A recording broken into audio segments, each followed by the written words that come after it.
to do motor racing, you have to be, in a way, very special. There must be something missing somewhere.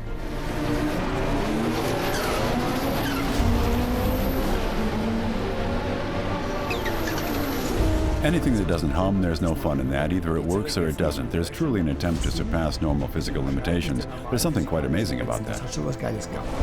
And the technology develops at an increasingly rapid pace.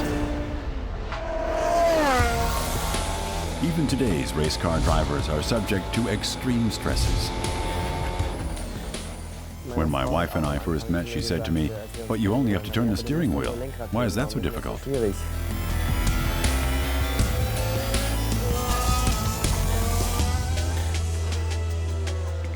But there are enormous G-forces.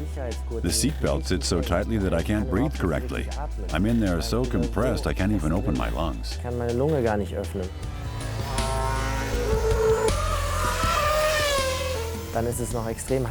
And it's also extremely hot. I also have my helmet on, so no fresh air comes in. The visor is down, there's only a small opening here underneath. It's always stifling hot inside.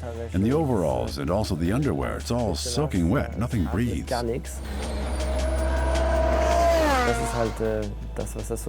And that's what makes it so difficult. And of course also the tense body position that I have to keep inside the car. I stop breathing at every fast curve because I have to tense up so much in order to be able to drive the car at its limit. I have to dance with the car at its limit. And I can only do that if I maintain a strict position in the car. I can't just be relaxed about it. I have to really stay in position, and that makes everything very stressful. Argentina, 1955. The country has a star in its ranks, a man who will revolutionize the sport of auto racing. More than 100,000 spectators withstand the heat of almost 40 degrees Celsius to watch the race because of him. When everybody asks me who was the best driver, I say Juan Manuel Fangio.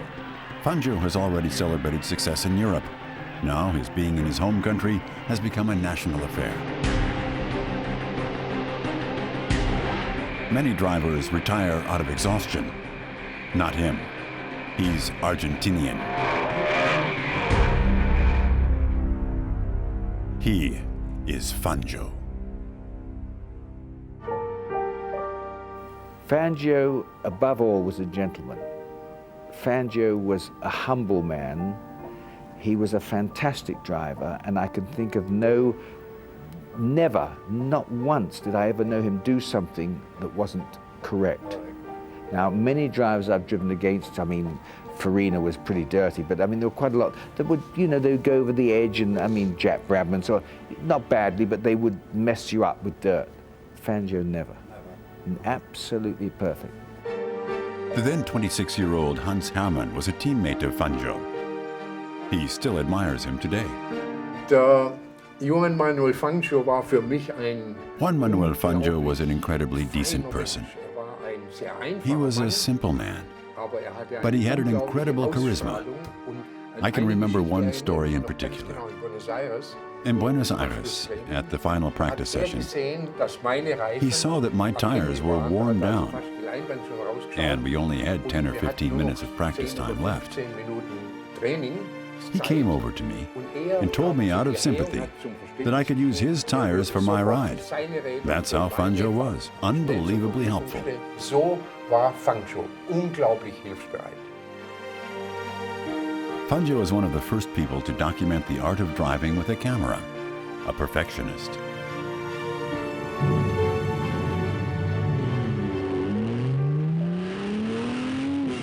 I thought Juan Manuel Fangio was the greatest driver that's ever been, even to today. I think the manner in which he went about his life, the way he drove a car, the way he looked after his engineers, the way he chose only to drive the best team with the best engineers and mechanics. British Grand Prix 1965. Fangio drives the legendary Silver Arrows of Mercedes. His third world championship is only a question of time. This time, everything is different. Fangio doesn't dominate as usual. His British teammate Stirling Moss is in the lead. When I got round that last corner, I put my foot flat on the floor, I pulled over and I made way to him to go past. I thought, if you go past, then I know you've got more power, but he didn't. It's the first Grand Prix victory for Moss on home terrain. Whenever you can win a race and they play God Save the Queen, and in those days I was very patriotic and I had the Union Jack on the car, that was a very meaningful thing to me. Luckily you go around, you do an extra lap while you're cooling off and you can get the tears out of your eyes, you know. I mean, it's a very emotive time. However, still today, Moss ponders one question.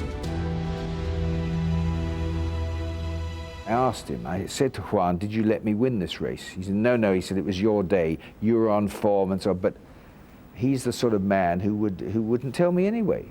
And he's the man that would know that for Mercedes, this is the British Grand Prix, I'm a British driver, why doesn't he win? I've won the other ones, so it could be. I don't know. I really don't know. It doesn't bother me because he was that great a man. Fangio is greatly respected outside of his team as well.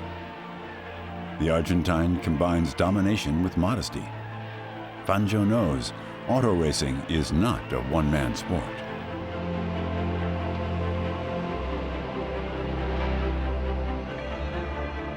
He always chooses the best mechanics who play an integral role in his success. And Mercedes has great ones. Races are often won in the pits. You really need the best engineers and the best mechanics. The mechanics I had, I think they were better at what they did than I was at what I did. A pit stop in the 1950s takes more than 1 minute. Only 2 mechanics are allowed to work on the car. The tires are replaced by hand with a hammer.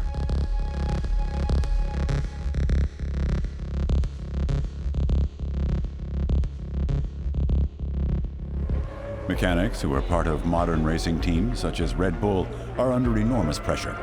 Their work must be completed within 3 seconds. It simply is, the fastest stop is the one where you maybe gain 2 or 3 positions. So the pressure has been immense over winter to get equipment correct, get the right people in the right places. So we have been practicing this like a football player played. You know, they have practice every day. We've over winter been, 2 times half an hour in the factory every day, simply to practice pit stops. And it's a routine job. Absolutely, you get all your routines to get 22, 23 people to do everything right within 3 seconds. It's a huge task. In slow motion, it's clear how harmoniously a team must work together in order to have the tires ready to be sent back out onto the track in less than 3 seconds.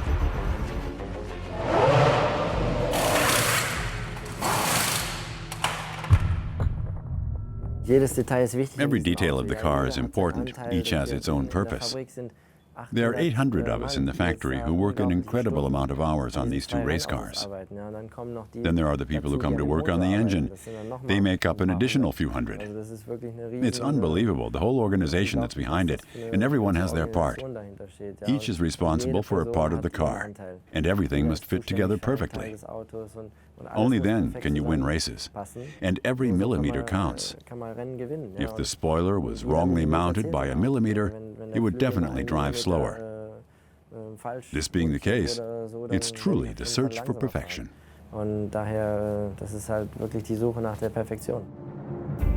After 2 years, Mercedes pulls out of the Formula One. Fangio wins 8 of the 12 Grand Prix races during his time with the Stuttgart manufacturer. The Argentine continues on for 2 more years with Maserati and Ferrari. For each, he is crowned with an additional World Championship title. The champion then retires to his hometown. As the president of Mercedes Argentina, he represents his country in South America until his death in 1995. The admiration from his colleagues does not apply only to his professional career. Fangio could always do what was necessary, and to me he was like a father, really. To me, he was the driver, but also the human being. Fangio is regarded as a national hero. I went to the funeral of Fangio. Now, Fangio hadn't driven a racing car since the 50s, and yet The respect that he had was just enormous. Fangio remains unforgotten, an idol as driver and as human being. But there are others in the 1970s who seek much different challenges far from their hometown.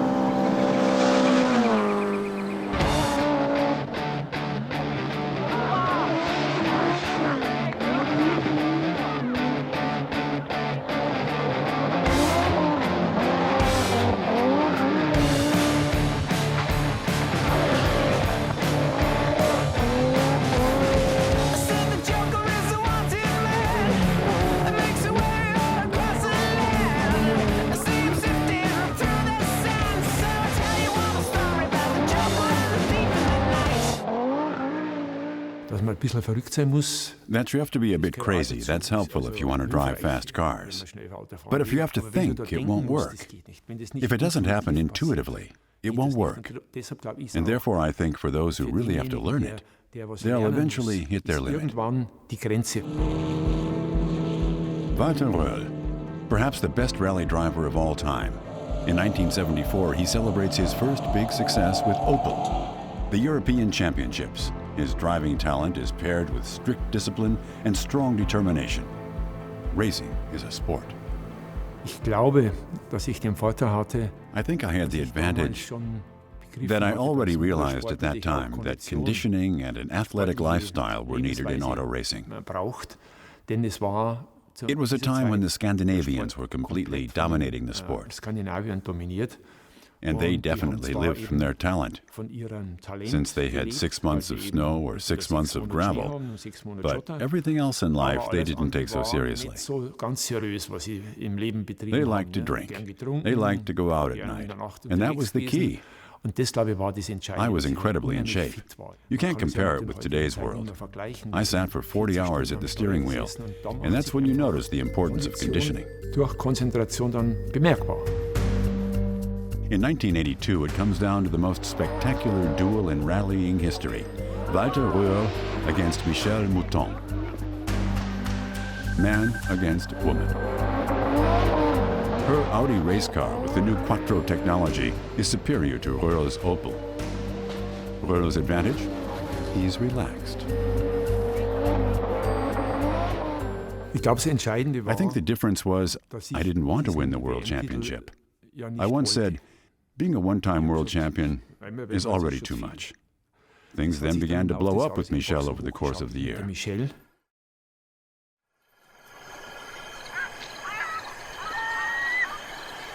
In West Africa, it comes to a showdown on the Ivory Coast.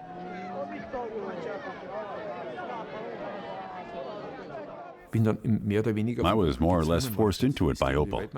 It's all about the World Championship now, and you have to go.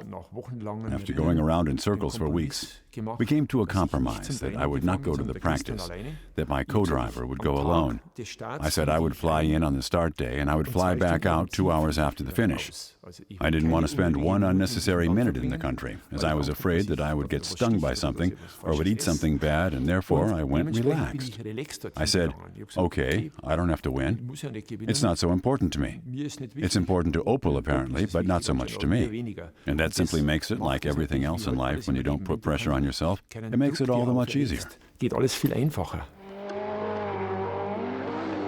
The climatic conditions are an extreme stress to man and to material.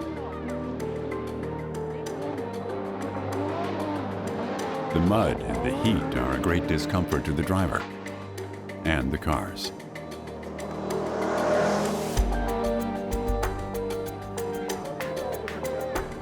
But Röhrl maintains his Bavarian composure.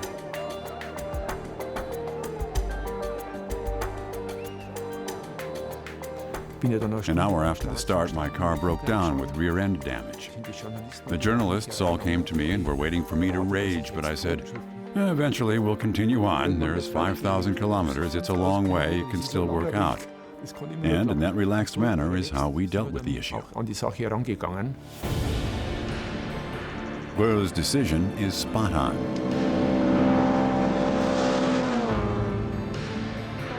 His Opel Ascona starts up once again. whereas the French driver Michel Mouton falls out. Her Audi could not withstand the extreme conditions. Roel becomes a two-time world champion in 1980, a triumph that makes him reflective, for he is a fair sportsman.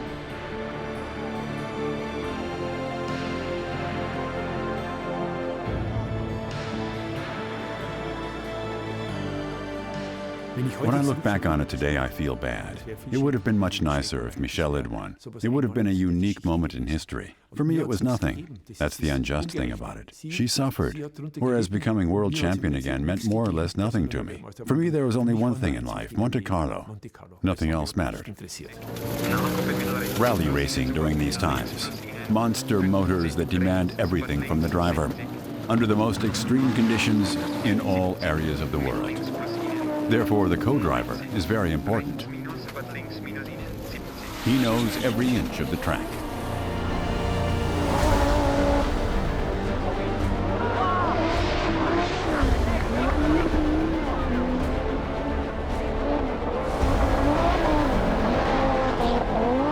Walter Roel manages to achieve something quite incredible. He wins the World Championship 4 times, each time with a different car. A daredevil with a lot of heart.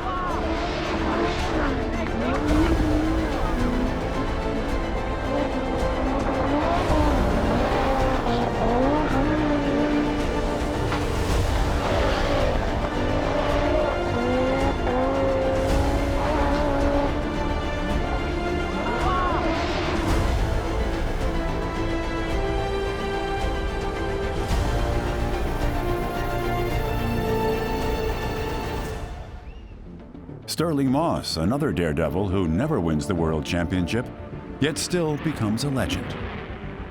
With one single victory. The Brit has his largest success in the 1950s with Mercedes. He's a teammate of Fangio, but always stands in the Argentine's shadow.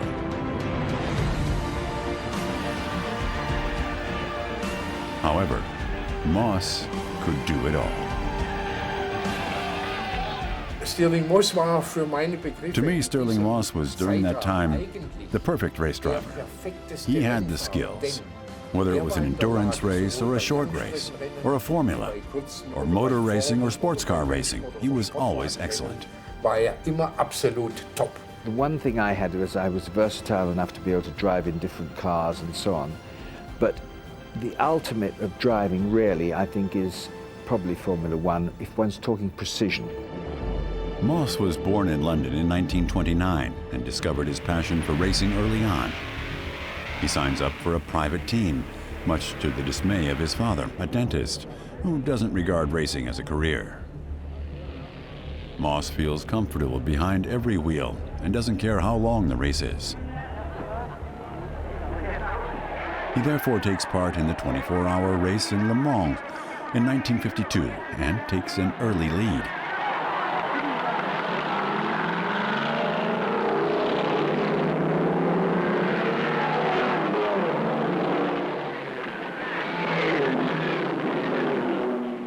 A technical defect on his car forces him to retire, a fate that becomes a common theme in his career. But Moss has perseverance and ambition, and he loves danger. There are 2 types of driver, the quick and the dead, and if you're not careful, do the same thing. For him, it goes without saying to always drive at the limit during races, even though it can be life-threatening at times, even more so than today. Race cars at that time, rolling gas bombs.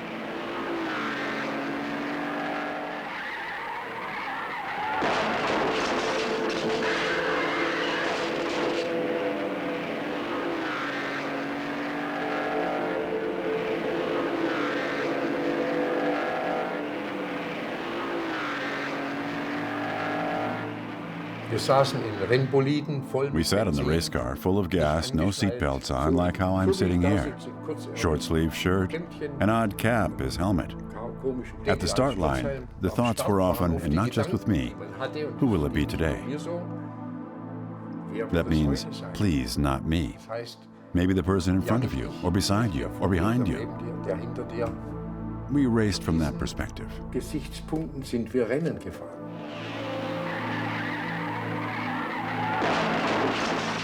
Even more astonishing, the mindset of Moss. For him, the possibility of death is the draw of the sport. The emasculation of our sport, the making of racing safer, I think really takes away a tremendous ingredient that to me was important. I didn't want to get hurt, but the knowledge that I could get hurt meant that the danger that I was combating was made to feel, it gave me a greater exhilaration. What I can accept very well is the kind of risk that you're taking by yourself, going into a fast corner, and for example, the old Silverstone, where you had very, very fast corners at 250 kilometers, and you know that if you do a mistake by yourself, you have a big risk because you cannot escape. That's the kind of risk I'm ready to take because it's my control. And I can understand what Stirling Moss was saying about that. I don't know anybody who was excited about the idea of doing the sport because it was dangerous. I think the basic idea is to be one of the best, if not the best. The basic idea is to have a large ego and to be the winner of a Grand Prix. The pleasure comes from the fact that you have been the best. But the fact that it's dangerous, definitely not. In the mid-50s, motorsport experienced a sort of resurrection. The cars became more sophisticated and faster. Just the thing for Stirling Moss. He now drives Formula One for Maserati, with reasonable success. Again and again, he must park the car due to technical difficulties. However, a man who wants to put together the best team in the world has Moss in sight. His name, Alfred Neubauer, from Mercedes. When Mercedes came back in '54, that is the team, because first of all they had Neubauer running it, who's a man what everybody knew about. They had a great car and Fangio. Those are the three things that were so important to me, because I have a passion for driving, and to drive with a team where they give you the car and the freedom to drive as hard as you can, to me was what I love, because I'm a racer, I'm not just a driver, and I love to race. And sure enough, the Silver Arrows race everything into the ground.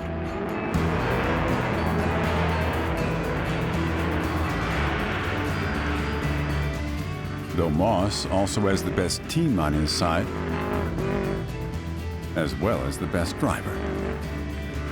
With a Mercedes, if you didn't go off the road, you won, unless Fangio was there. Together they established the era of the Silver Arrows, an era that remains unforgotten today. Without a doubt, I'm very proud to be a Silver Arrow driver, especially because of the history behind them. I mean, the Silver Arrows are legendary in the world of racing, and the other drivers who drove the cars before me. All the big names, Fangio, Stirling Moss, they're legends themselves, and that's truly special. The combination of perfect cars and team tactics on the one hand, and excellent drivers on the other, unbeatable.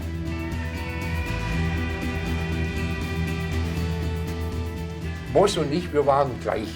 Moss and I were alike. We were young, boisterous boys, and we were a really good team. We got along well, and that, thank God, is how Stirling Moss and I still are today. Und das ist Gott sei Dank mit Stirling Moss, der ja auch noch da ist, bis heute so.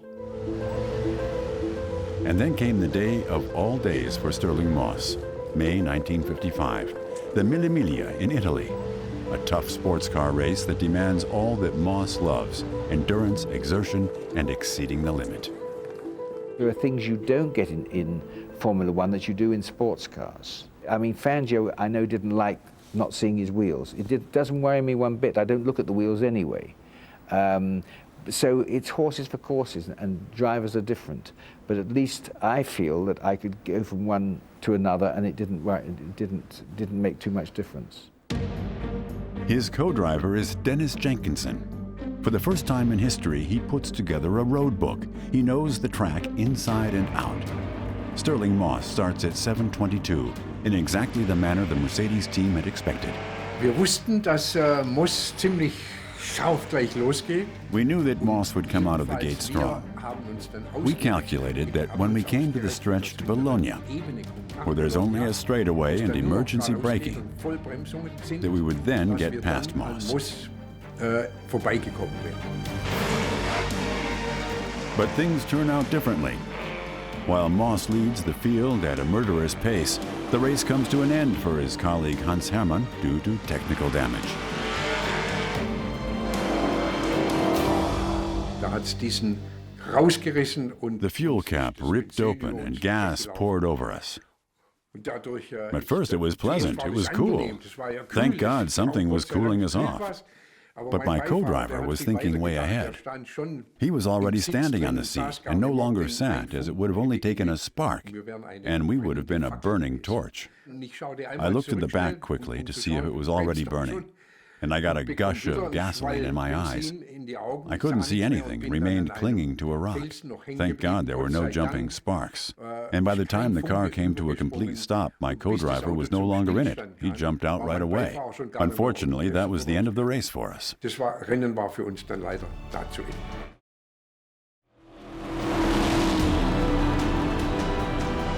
The split times of Moss and Jenkinson already surmise that this will be a victory for the ages. From a true team. I completely relied on him. He was so good that I knew my life was in his hands and vice versa. That when he said flat out, I was flat out, and that was it.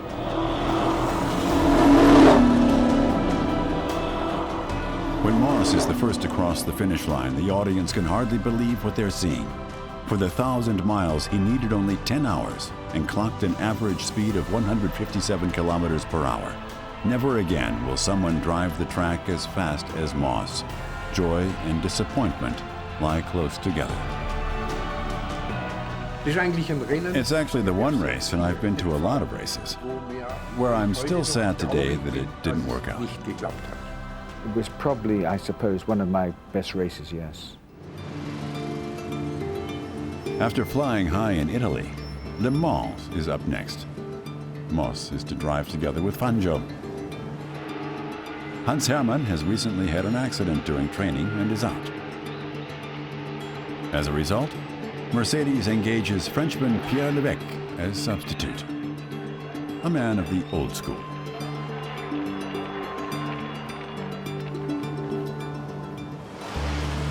Le Mans is extreme. The spectators, roughly 100,000, stand close to the track. Safety margins? None. Moss and Fangio are quick to take the lead. It could be their race. The main competitor is Jaguar. The British team want to prevent a German victory at all cost, being only 10 years since World War II. The team from the island admits this later on. It comes down to a duel between the two racing teams. It's 6:26 p.m. on July 11, 1955. Levesque races off into the crowd of spectators.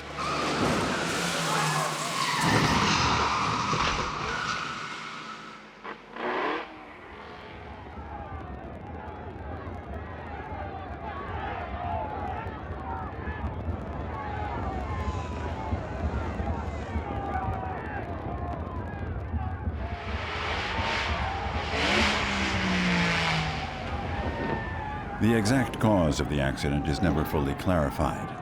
Whether a Jaguar driver is at fault, speculation remains.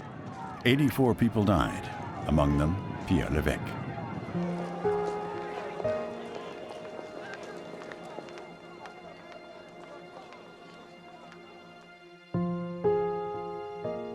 Whether Levesque could have prevented the accident, Stirling Moss weighs in. I think it's one of those things that one can't say because it depends on the driver. I remember seeing Fangio at Monaco when there was a big accident. He gets through it, and he's done that many times. And I think if it had been Fangio back there, probably there wouldn't have been the accident. Mercedes pulls their team out. The race goes on. Moss loses his only chance to win Le Mans. I think it was a bad decision. I think it was the wrong decision because it didn't do any good. And it made some people think, well, maybe they have a conscience, a guilty conscience. It was their mistake. There was something to do with our cars, which was nothing to do with them. During the night, it quickly becomes clear the British will wrap up the race. Jaguar went on and won the race, which really was our race, but that's motor racing. Moss finishes out the season. And in 1955, the era of the Silver Arrows comes to an end. Mercedes pulls out of motorsport completely. Moss remains as brand ambassador to the Stuttgart firm. Although Moss never became a world champion, he's more popular in England than his compatriot Mike Hawthorne, who did in fact win the title.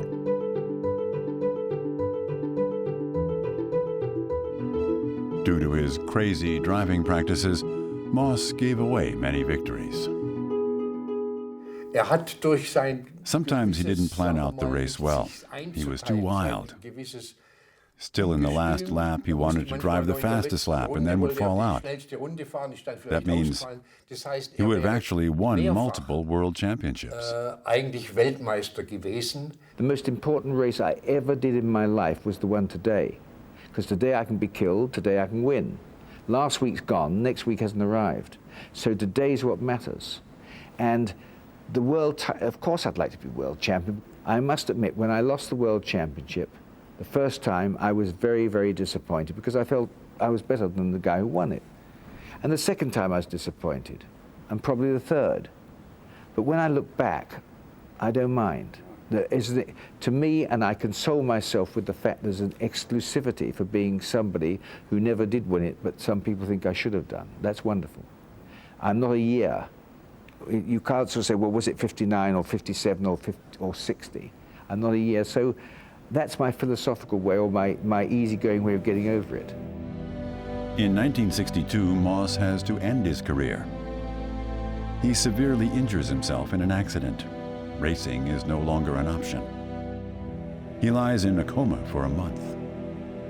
In 2000, he's exalted to peerage by Prince Charles. He is now Sir Stirling Moss. I now often think back to when my father was saying, look, you can't make money at motor racing, and I often like to think back, well, you know, Dad, he'd be quite proud, I think, because now I managed to sell my time. I make my business by selling my time, and I'm not even driving, really. I race when I can, but it's been a wonderful life. I can think of no other life that I, as a person, could have gone into that would have given me the exhilaration and the love and the passion of what I was doing. There were heartbreaks, yes, sure, of course there are. I mean, a lot of my friends, unfortunately, died. There were times when I got hurt, but overall, my thought and my feeling of it is one of I can't think of a better life. Hans Hermann continues racing. Commissioned by various manufacturers, he wants to achieve another great victory. Absolutely nothing should stand in his way. He survives this accident on the Avus virtually unharmed.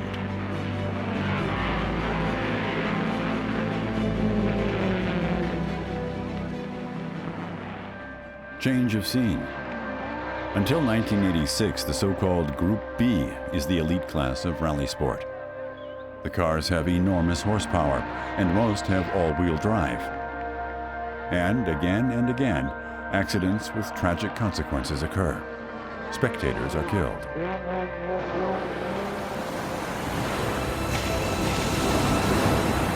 In international rallying, it's not just about car driving.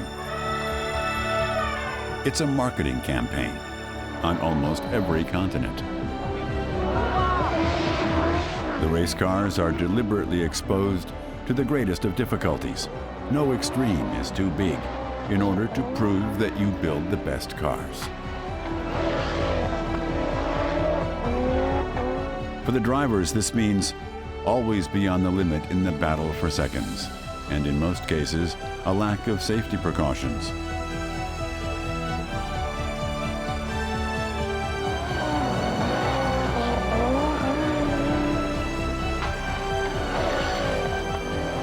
But it's a great adventure that lasts almost an entire year. Between gravel, mud, and snow, they experience the most beautiful places on our planet.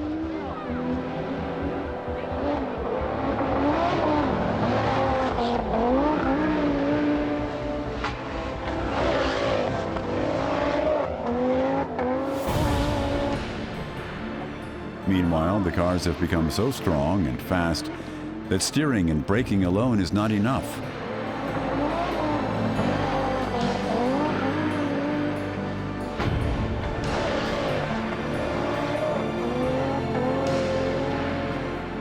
Walter Röhrl has a much greater knowledge.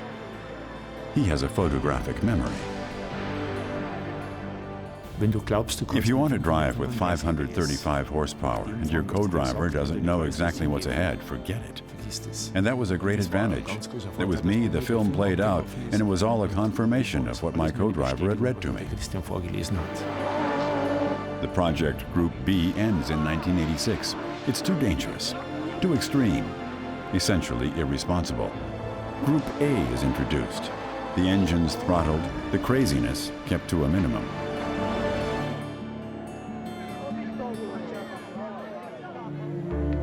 Pikes Peak in Colorado, 1987. An extreme mountain race. Just the right thing for Walter Röhrl. When I got there for the first time, I started up slowly. My wife was stupidly still around at the time and was always telling me how dangerous it was, and at some point I believed her. I thought, you better know what you're doing, because if you drive just a little into the ditch, you're 500 meters deeper. That doesn't need to happen. But on the day of the competition at the starting line, all of that is forgotten. I was certain that I wouldn't make any mistakes, and I didn't think about it at all.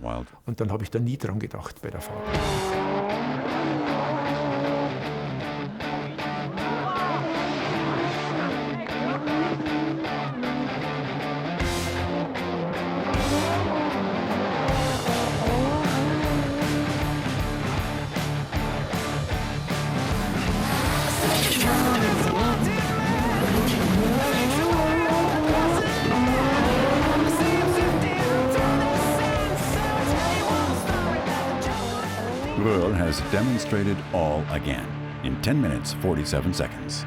A new record.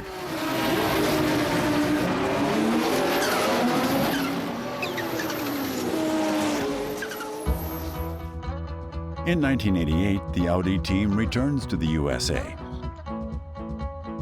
After his rally time, Walter is to present Audi to the Americans, together with his colleague Hans-Joachim Stuck. The goal was to make the brand Audi known in the USA, above all to show that with a 5-cylinder engine you can also beat the large V8 and V10 race cars. And to be able to do that in conjunction with a 4-wheel drive system in a relatively low displacement engine, that was our job, to show people what the Audi Quattro was all about. Believe me, after 2 years, they learned. The Audi team takes 8 victories in their first season.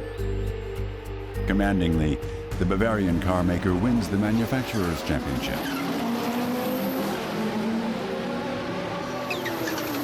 And an American driver wins the driver's title for the Germans. Walter Röhrl's work, however, goes above and beyond.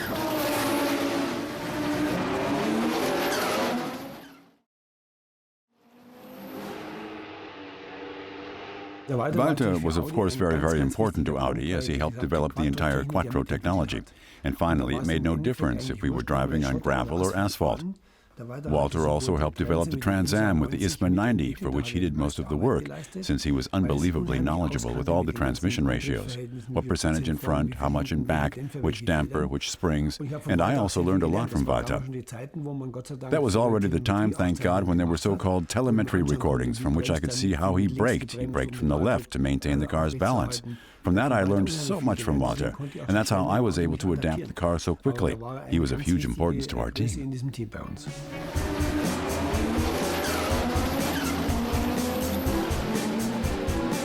Circuit racing means hard fights and reckless driving. characteristics that Walter Röhrl does not like to use in order to win.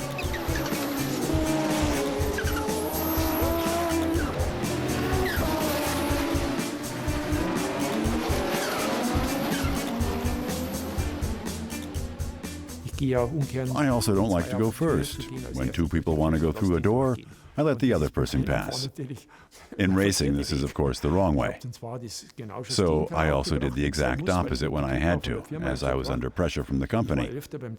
And I said, well, I trained in America often, and it was made clear that you have to be third or we won't be the champions. That's the way it was, that you would be third, and you drove the race that way. You kept going and became third. You did your job well. But you still expected someone to punch you when you got out of the car. But in America, it's different. They say, wow, very good job, fantastic. But I hate that. For me, it's rally driving, clean, alone, against the clock. The best man wins, not the one who's most brutal. What Walter doesn't love is the specialty of his colleague Hans-Joachim Stuck.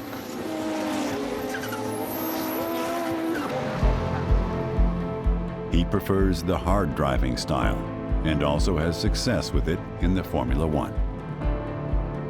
Other drivers, like the Belgian Jackie X, are more contemplative due to the dangers.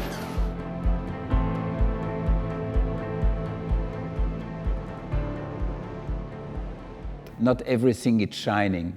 You have good moments and dreadful moments. Yes, we are sitting today together, we speak about an era, everything was wonderful. No, it was wonderful certain days, dramatical other days. What makes you grow, it's also, and probably more, the bad experiences than the good ones. That change your style, that change your motivation, that change your way of seeing things. Jackie's a wonderful person, really. We were both at Porsche for 11 years, and I really respected him, really liked him. I see him as a great friend, and he also has a great friend in me. I just like him.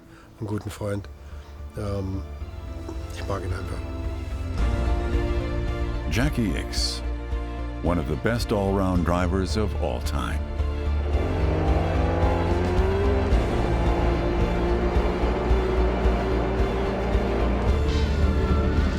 He was born in Brussels in 1945 and competed in motorsport for an unbelievable 30 years in almost all classes. 6 times he won the 24-hour Le Mans race, and therefore became known as Monsieur Le Mans.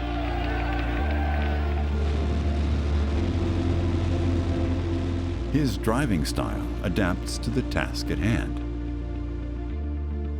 He's a natural.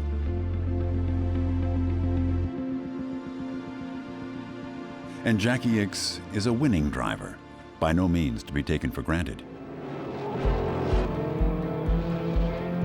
He's averse to rankings. He remains a loner with his Belgian bullheadedness.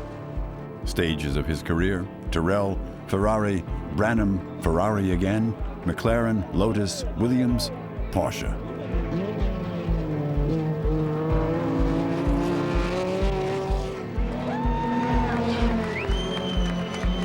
He doesn't collect revenue and has a very interesting way of seeing things.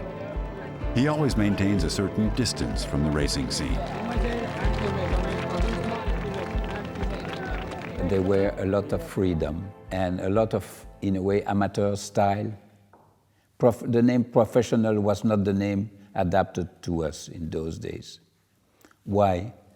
Because the basic idea was just to drive.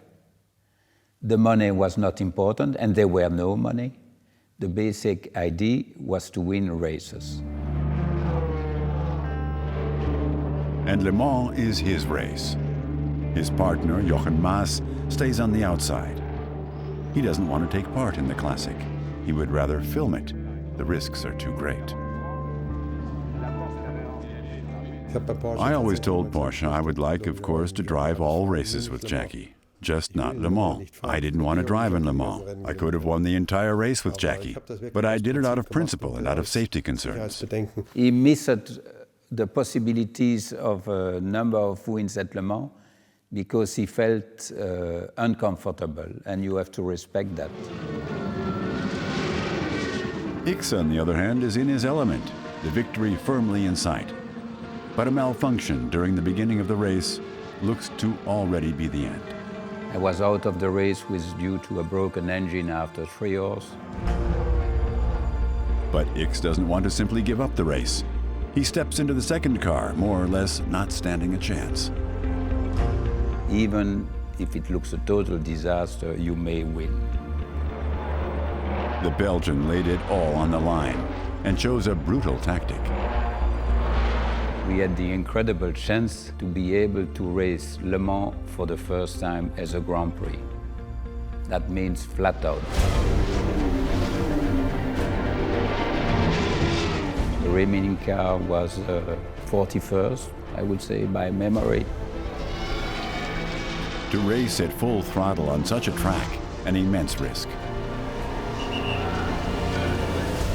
We had nothing to lose. Nobody had anything to lose.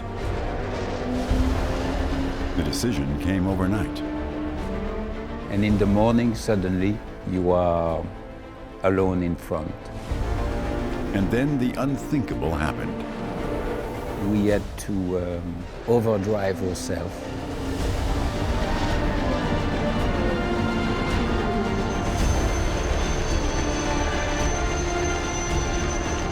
Jackie Pikes wins Le Mans.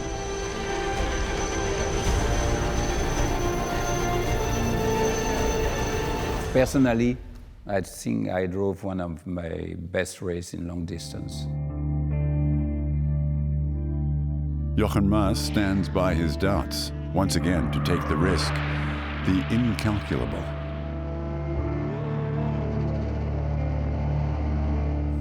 You just had to be lucky, that's all. And many didn't have that luck.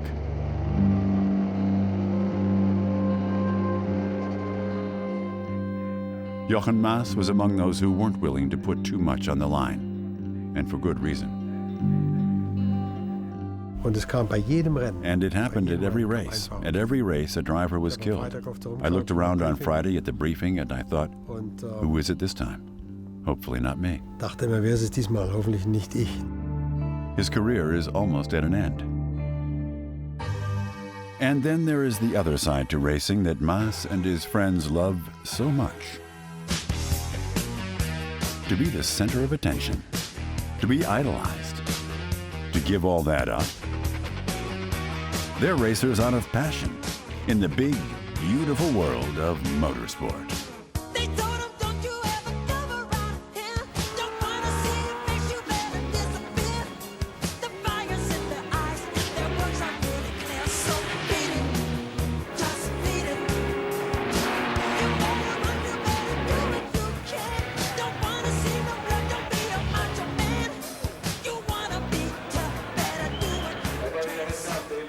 You are what you are is because you are surrounded by those incredible people who are passionate by motor racing. They have the right expertise, but you never see them. The drivers are underneath the headlights. They get all the glory, but you can't get the glory without these hundreds and hundreds of people who are working on a project. The project is not yet over for Mass and Pikes. The German continues to drive the big important races for Porsche until the end of the 80s. They also take part in Paris-Dakar, where Mass survives a severe accident and asks himself, is it all worth it? But it was a very thin band that allowed me to survive that time. And I thought to myself, someone is trying to tell you something. Now pay some attention and quit this thing. Mass enters the sports car class for Mercedes. In 1989, the time has come. He drives Le Mans. And he wins the race that he had always shied away from. At the older racing age of 42. This has special significance for him. My father died when he was 42, and strangely I thought about that with 42, I had finally won the race that I had tried so many times to win. It was great. The African sun. That did it for Jackie Ickx. During the rally Paris-Dakar, the continent begins to fascinate him. All victories seem to be forgotten. A new perspective on life is opened after 30 years of race car driving. I had a very good guardian angel. And at the end of my career, that guardian angel was very exhausted. He said, "No, it's enough, because I give my best, now you have to give me some rest." And that's it, that was the end of it. Jackie Ickx regularly visits African countries. He loves the people and the nature. He's found himself balance in the life of a racer. The first 20 years, your view on the world roughly limited to motor racing. It's narrow. The third part of my life is the discovery of the African continent. The hustle, speed, and glamour is in the past. What matters now, to get away.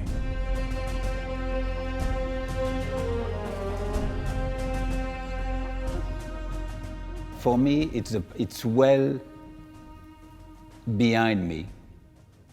It's another Jackie Ickx.